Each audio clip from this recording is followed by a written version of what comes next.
Thank you అమ్మా. నమస్తే madam. ఒకరి తర్వాత ఒకరు మాట్లాడారు.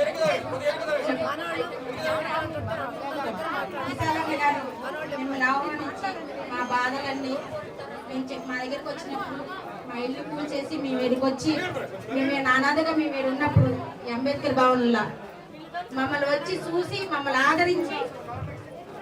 ఆదరించి వచ్చి మమ్మల్ని చూసి మిమ్మల్ని అందరూ గ్యాదర్ చేసి మీరు విశాలన్న మాట ఎలువిచ్చి మా కోసం వచ్చినందుకు మా విప్లవ ధన్యవాదాలు జల్దిస్తున్నామ్మా.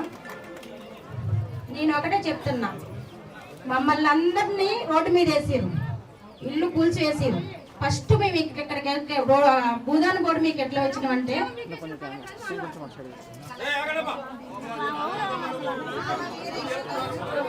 భూదాన్ బోర్డు మీద ఎట్లా వచ్చినామంటే ఒక చైర్మన్ మేము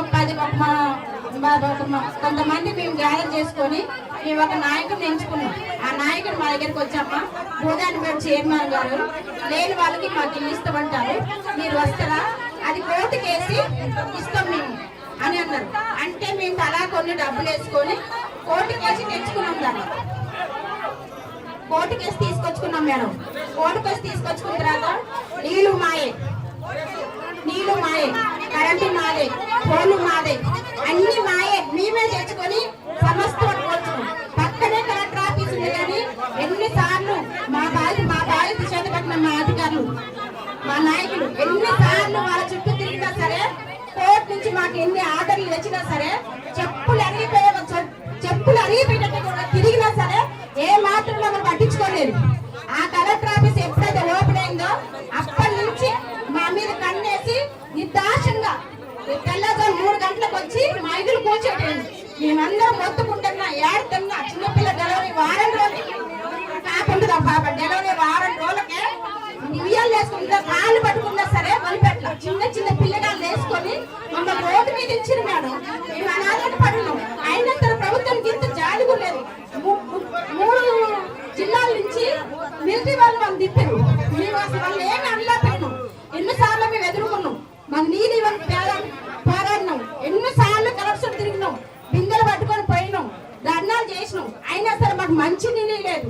సాయం సత్య వాళ్ళు టెస్ట్ వాళ్ళు మాకు ట్యాంకర్ ఇచ్చారు, దాంతో మేము నడిపించుకున్నాం. చర్చి వాళ్ళు మాకు బోర్లు వేపించారు, దాంతో కొంత నడిపించుకున్నాం. ఇన్ని చేసుకుంటూ వస్తుంటే కూడా కరెంటు తీసేసారు. అయినా సరే వాళ్ళకి ఇట్లా పోవట్లేదని మాకు మీద దౌర్జన్యంతో వాళ్ళకి మాకు ఒక్కరు కూడా నోటీస్ ఇలే మేడం. మాకు ఇంటింటి పట్టాలు వచ్చినాయి, గోదావరి పట్టాలు ఇచ్చింది. ఆ పట్టాల దారితో మేము ఇల్లు కట్టుకున్నాం. మేము ఎప్పుడైతే స్థిరపడ్డామో మేమందరం ప్రశాంతంగా ఉన్నామో, నైట్కి వచ్చి పొద్దు పిల్లలు జల్లు అనుకుంటే అందరూ రోడ్డు మీద వేసిన మేడం. మీరు అన్ని ప్రతి ఒక్కటి మీరు సెల్లలు చూస్తున్నారు, లైబ్రరీ చూస్తూనే ఉంటారు. మీరు చూసి మీరు మా దగ్గరికి వచ్చారు. అందుకే మా తరపున న్యాయంగా పోరాడాలని మీ ఉద్యమం ఇన్ని రోజుల నుంచి 14 రోజులు ఒక్కొక్కరిని వేధిస్తున్నా సరే మేము 14 రోజుల నుంచి ఇక్కడే ఉంటున్నాం. మేము తింటున్నామో తినట్లేదో మేము మా చెప్పడం మేము పడుతున్నాం. మేము ఇక్కడ నుంచి కదిలే పరిస్థితి లేదు. ప్రభుత్వం పొగిలే శ్రీనివాస్ రెడ్డి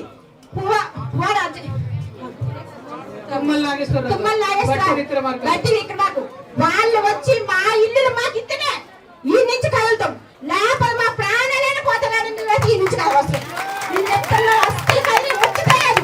మీరు అనుకుంటారు మమ్మల్ని లేపు ఎన్ని సంవత్సరాలు అడవి లాంటి ఉన్న ఇల్లు అక్కడ ఉన్నదాన్ని అడవిని బాగా చేసి మా కష్టం ఓడిపి దాన్ని మేము బాగా చేసుకున్నాం. ఇప్పుడు వచ్చి దాన్ని కన్నేసి మీకు కోట్లు వస్తాయని దాన్ని కన్నేసి మమ్మల్ని రోడ్డు వేస్తాం. మీరు అందరూ మేము 3 ఫ్యామిలీని మమ్మల్ని బాగా చేస్తారని మిమ్మల్ని గద్దెక్కితే మమ్మల్ని మా ఇల్లు పోతారా మీరు?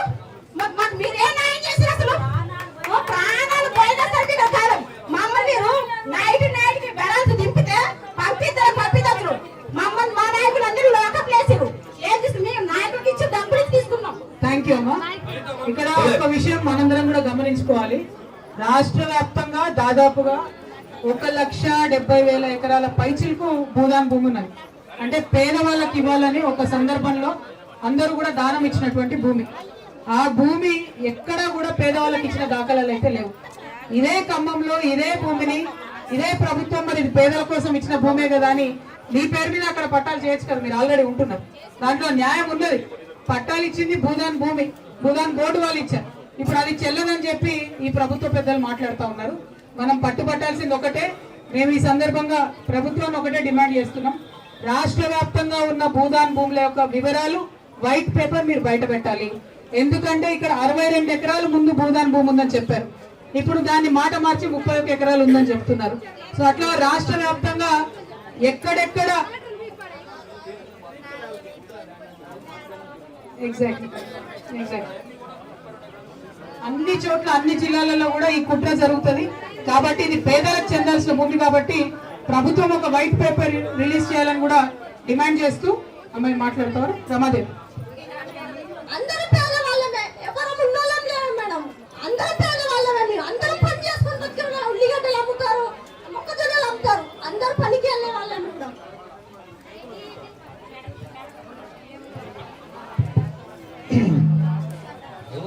ఇక్కడ ఒక ప్రధానమైన విషయం మేడం గారు, మొన్న కలెక్టర్ గారిని కలిసిందేమో సమస్యని వివరించడానికి కలిశారు. జాయింట్ కలెక్టర్ గారిని ఎందుకు కలిశారంటే మేడం, చాలా మీ దృష్టికి తీసుకొస్తాను. జాయింట్ కలెక్టర్ గారిని నేను ఎందుకు కలిశానంటే, ఆ రోజు అందరినీ తీసుకొని పోయి, అయ్యా జాయింట్ కలెక్టర్ నీ చేతులు ఏం లేదు, నువ్వు ఒక 3 మంత్రుల చేతిలో ఒక కీలుబొమ్మ.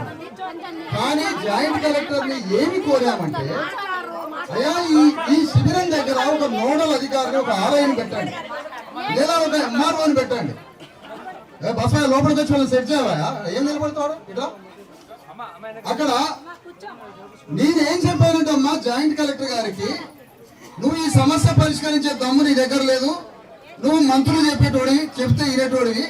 కానీ ఈ శిబిరం దగ్గర ఒక ఆర్ఐనో ఎంఆర్ఓను పెట్టి వీళ్ళకి భోజన వసతి కల్పించండి, ఒక డాక్టర్ని పెట్టండి, దోమలు కుట్టకుండా ఏదైనా ఏర్పాటు చేయండి, కరెంటు పోకుండా చూడండి, వాష్రూమ్స్ ఇవన్నీ ఏర్పాటు చేసి వీళ్ళందరూ బతకడానికి, ఈ వారం రోజులు 4 రోజులు బతకడానికి ఒక యాక్షన్, ఒక చర్య ఏదైనా తీసుకోవడానికి ఒక ఆర్ఐనో ఎంఆర్ఓను పెట్టి వీళ్ళందరికీ భోజనాలు, దోమలు కుట్టకుండా ఒక డాక్టరు, ఒక గైనకాలజీ, ఒక చిల్డ్రన్ స్పెషలిస్టు, ఒక చిన్న మెడికల్ క్యాంపు నడిపేవాని పెడితే ఆయన వాటన్నిటికీ అంగీకారం చేసి ఇప్పటి వరకు దిక్కులేదండి జాయింట్ కలెక్టర్.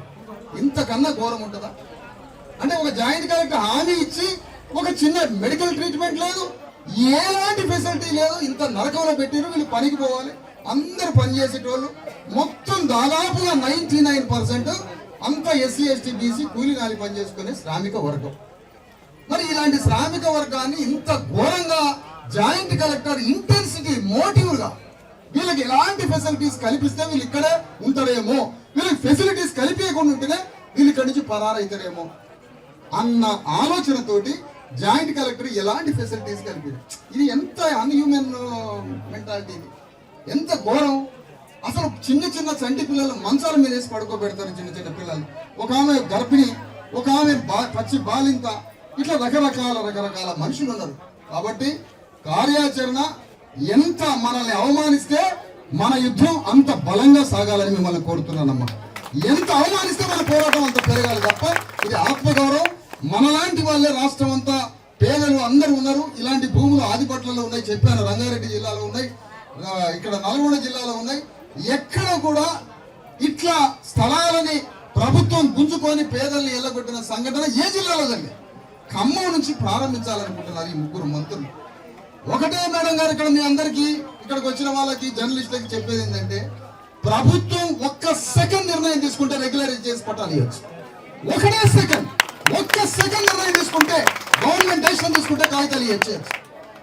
ఒక్క మాట. ఇప్పటికే గవర్నమెంట్ ఖమ్మం బాధితుల, వెలుగుమట్ల బాధితుల పనితో, వీళ్ళని చేసిన మోసంతో గవర్నమెంట్ ఎంత డ్యామేజ్ కావాలో, ఎంత పరువు పోవాలో అంత పరువు పోయింది. పరువు పోయినా కూడా మీరు ఇప్పటి వరకు ట్రాన్స్ఫార్మ్ కాలేదు. ఎందుకు కాలేదంటే మీ మీద సరి అయిన సెగతో మీ గొంతు మీద కూర్చొని యుద్ధం మొదలు కాలేదు కాబట్టి. కానీ ఈ రోజు నుంచి యుద్ధం మొదలైతే ప్రకటిస్తామని. అందుకని దానికి సంబంధించిన కార్యాచరణ చేద్దామమ్మా. కొంతమంది బాధితులు ఇంకా ఆ రోజు దాదాపు 150 మంది మాట్లాడి, ఇంకొక 5-10 మంది మీ సమస్యని ఇంకా కొంత విపులంగా విన్న తర్వాత మనం బయలుదేరాం. ఇక్కడ ఒక విషయం మనం గమనించాలి. జనరల్ గా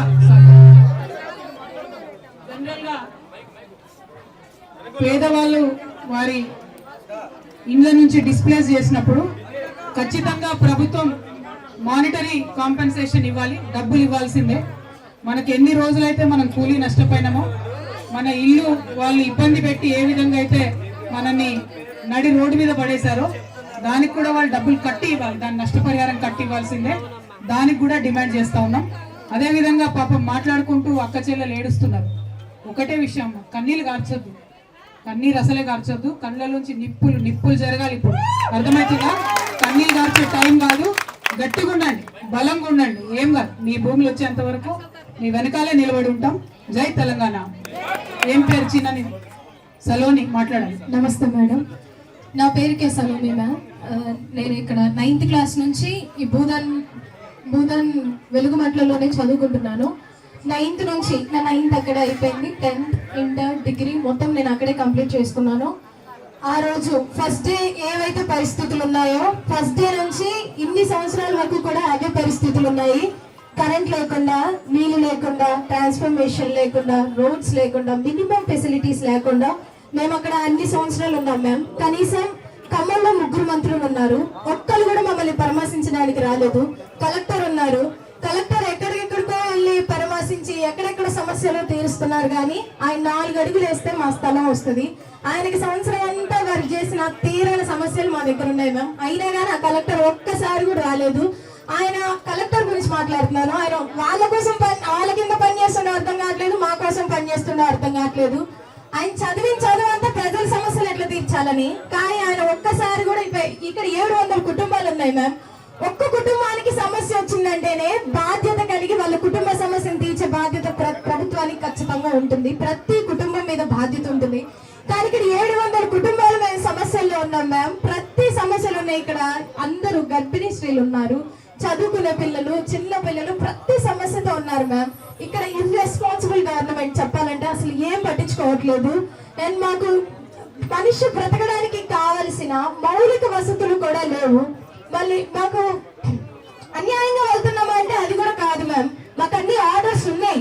మాకు నాట్ ఎంటర్ ఆర్డర్ వాళ్ళకి వచ్చింది, వాళ్ళు రాకూడదు, వాళ్ళు వచ్చి మమ్మల్ని ఏం అనకూడదని ఆర్డర్ కూడా వచ్చింది. ఒక ఆర్డర్ అక్కడ నివసిస్తున్న ప్రజలకి తక్షణమే వాటర్, కరెంట్, అక్కడ నివసిస్తున్న ప్రజలకి అన్ని ఫెసిలిటీస్ కల్పించండి అని హైకోర్టు నుంచి, సుప్రీంకోర్టు నుంచి ఆర్డర్స్ వచ్చాయి. ఆర్డర్స్ పట్టించుకోలేదు. నాట్ ఎంటర్డ్ ఆర్డర్ వచ్చింది, ఆర్డర్ పట్టించుకోలేదు. స్టేటస్ కో వచ్చింది, ఇల్లు ఇయ్యొద్దు, ఇల్లు తీయొద్దు, ఆర్డర్ పట్టించుకోలేదు. గవర్నమెంట్ ఇప్పుడు రేవంత్ రెడ్డి గారు ఉన్నారు, ఆయన పదవి చేపట్టేటప్పుడు ప్రమాణ స్వీకారం చేసేటప్పుడు ఒక మాట అని ఉంటారు, I definitely respect constitutional rights and provisions and policies అని చెప్పారు. కానీ ఎక్కడ madam, high court, supreme court orders follow అవ్వట్లేదు. ఆయన ఇంకేం చేస్తారు? అక్కడ 3 మంత్రులు చెప్పుకోవడానికి ఖమ్మంలో ఇది చాలా సిగ్గుచేటు. ముందు వాళ్ళకే అనిపించాలి, 3 మంత్రులుండి ఇంతమంది రోడ్ల మీద పడి ఇంతమంది పరామర్శించడానికి వస్తున్నారంటే ముందు వాళ్ళకి సిగ్గుచేటు. మాకు ఇంకా చెప్పుకోవడానికి 3 మంత్రులని. ఇది హైదరాబాద్ పేరుతో అన్ని కూల్చడమే కానీ ఇక్కడ మాకు జరిగిన లబ్ధి అంటూ ఏం లేదు మ్యామ్. చదువుకునే పిల్లలకి మాకు ఇన్స్పిరేషన్ ఉండాల్సిన ఈ పొలిటీషియన్స్ కానీ, ఇంకా కలెక్టర్ కానీ, ఆఫీసర్స్ కానీ, ఎంఆర్ఓలు, విఆర్ఓలు, ఇంకా పోలీస్ శాఖ మొత్తం కానీ మాకు ఇన్స్పిరేషన్ ఉండాల్సిన వాళ్ళు ఒక్కళ్ళు కూడా ఇన్స్పిరేషన్ ఉండేటట్టు లేరు మ్యామ్. మా మనసులు మొత్తం ఎట్లా తిరిగిపోతున్నాయంటే, అరే చదువుకొని వేస్ట్ రా, మనోళ్ళతో పాటు కూలికి వెళ్ళి అట్లుంటే సరిపోతుంది, మనం చదువుకొని ఇంత కష్టపడి కూడా వేస్ట్.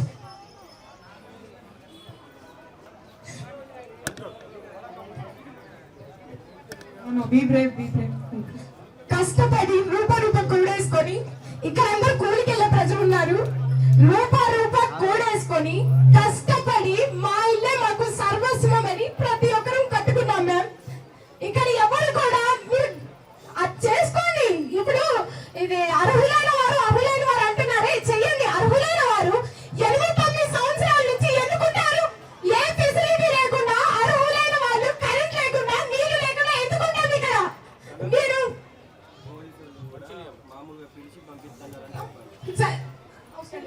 ఇప్పుడు ఉన్నారు, పోలీస్ శాఖ ఉన్నారు ma'am.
you are the best information to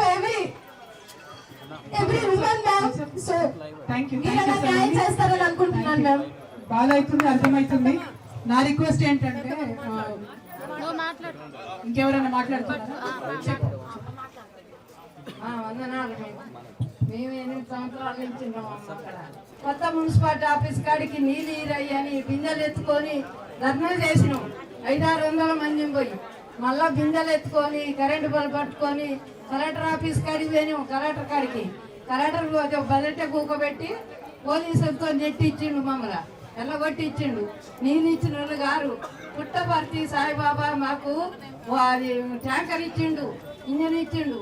మేము తల ₹1 వేసుకొని సలార్ తెచ్చుకొని మోటార్ నడుపుకొని నీళ్లు పోసుకున్నాం. మేము ఎవరిని ఇన్ని మాటలు ధర్నా చేసినాం. కరెంట్ ఆఫీసుల చుట్టూ పోయినాం. ఆడిపోతే ఈడిపో అన్నారు, ఈ ఆఫీస్ కాడికి పోతే ఆఫీస్ కాడికి అన్నారు. అయ్యా మాకు మేము తలా 2000 వేసుకొని మేము సొంతం కొనుక్కుంటాం, సొంతం కరెంటు కొనుక్కుంటాం. అయ్యా మాకు కరెంట్ ఇయ్యా అని మేము కరెంట్ ఆఫీసుల చుట్టూ కూడా తిరిగినాం. కరెంటు కూడా ఇవ్వాలి, మమ్మల్ని అన్యాయం చేసిర్రు. మా భూములు మాకు కావాలి, మేము కష్టపడ్డాము ఆ భూమి మీద, మేము రక్త పొట్టు అడిపినాం ఆ భూమి మీద. మేము ఎకరాలు అడగలే, మాకు 100 గజం చోటు మాది మాకు ఇయ్యాలి. మా గుడిసెలు కూరగొట్టిర్రు, మా ఇల్లు కూరగొట్టిర్రు, మమ్మల్ని పచ్చలం చేశారు.